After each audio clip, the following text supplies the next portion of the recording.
cómo se articulan las responsabilidades de la comunidad, el facilitador, los especialistas y las autoridades para garantizar que la zonificación del territorio no solo incorpore el conocimiento local, sino que también cumpla con los requisitos técnicos, la legalidad y la participación equitativa para un manejo forestal sostenible. Aquí te detallo lo siguiente: el facilitador es el canal interno de la comunidad, el especialista es el proveedor del rigor técnico.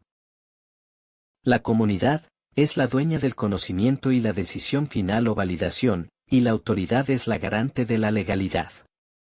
Así, este circuito asegura que el manejo forestal sea socialmente legítimo, técnicamente viable y legalmente reconocido.